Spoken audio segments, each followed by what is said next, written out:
हाल ही में मैंने 2020 की ग्रीनलैंड मूवी देखी और मुझे काफ़ी अच्छी लगी।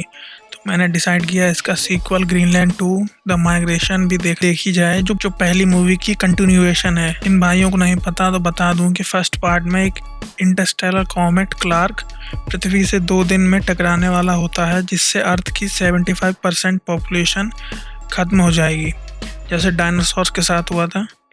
मूवी में हमें दिखाया जाता है कि कैसे गैरिटी फैमिली इस अपोकलिप्टिक इवेंट से खुद को बचाने के लिए ग्रीनलैंड के एक शेल्टर तक कैसे हर चुनौती का सामना करते हुए जाते हैं और अपने आप को कॉमेट के इम्पैक्ट से बचाते हैं। और मूवी के एंड में 9 महीने की एक टाइम स्किप, जिसमें वो लोग बाकी सर्वाइव्ड शेल्टर से कांटेक्ट करते हुए दिखते हैं। पार्ट 2 माइग्रेशन इसी स्टोरी को कंटिन्यू करती है और हमें बताती है कि क्लार्क कॉमेट के इम्पैक्ट के 9 महीने बाद सारे सर्वाइवर्स शेल्टर से बाहर सरफेस पर आते हैं, लेकिन रेडिएशन होने के कारण वापस शेल्टर में चले जाते हैं। फिर मूवी एक लंबा 5 साल का टाइम स्किप लेती है और उसके बाद हम देखते हैं कि इन 5 साल के बाद सरफेस की दुनिया एक वेस्टलैंड बन चुकी है। हर जगह वोल्केनोस फट रहे हैं, सुनामी आ रही है, ज़मीन फट रही है, खतरनाक बिजली से भरे अनप्रेडिक्टेबल साइक्लोन्स जो हर चीज़ को तबाह कर दें, high radiation, non breathable air, ये सारी चीज़ें सरफेस पर हो रही हैं। जॉन, उसकी वाइफ एलिसन और उसका बेटा नेथन, जो अब एक टीनेजर हो गया है, शेल्टर में रहते रहते परेशान हो गया है और शेल्टर की लिमिटेड रिसोर्सेज और बार बार भूकंप आने के कारण शेल्टर का स्ट्रक्चर भी काफ़ी कमज़ोर हो गया है। इन्हीं कारणों से वो और तरीके ढूंढ रहे हैं वापस सरफेस पर रहने के। वही उनके साथ की एक वूमेन डॉक्टर अमीना उन्हें बताती है कि दूसरे शेल्टर्स में उसके कॉलीग्स जो रिसर्चर या साइंटिस्ट होंगे, उनका मानना है कि जहां कॉमेट गिरा है उसके क्रेटर में फेवरेबल कंडीशन के कारण, जैसे पहले डायनासोर्स के एक्सटिंक्ट होने के बाद लाइफ काफ़ी फ्लरिश हुई थी, ये भी ह्यूमैनिटी के लिए एक नया मौका होगा एक बार फिर से रीबिल्ड करने का।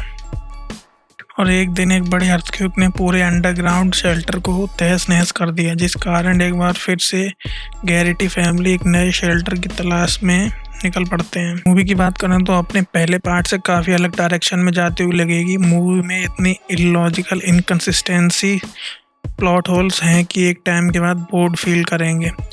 मूवी का प्लस पॉइंट यही है कि इसका सीक्वल बना, वरना विजुअल्स एवरेज हैं, बैकग्राउंड म्यूज़िक ठीक ठाक है और स्क्रीन प्ले तो एकदम पुअरली रिटन है।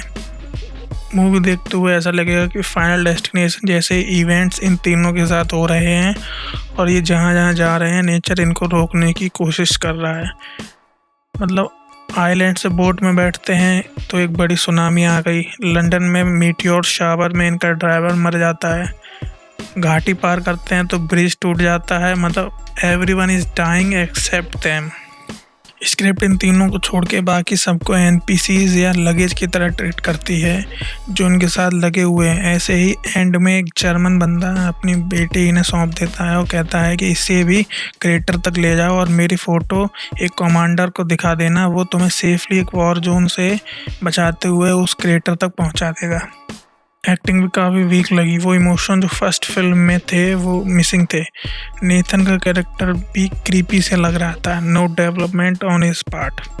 और एंड में बात करें उस मिस्टीरियस क्रेटर की जहां लाइफ फ्लरिश होगी, एक नए जीवन का आरंभ इंसानियत के लिए, तो ये पॉसिबल ही नहीं है। आपको याद होगा कि क्लार्क कॉमेट का फ्रैगमेंट जो टकराया था वो 9 माइल या 15 किलोमीटर वाइड था और इतने बड़े साइज के कॉमेट के टकराने के बाद 5-10 साल तो छोड़िए, 100 साल बाद भी उस जगह कोई ह्यूमन जा भी नहीं सकता, तो सेटलमेंट तो इम्पॉसिबल है।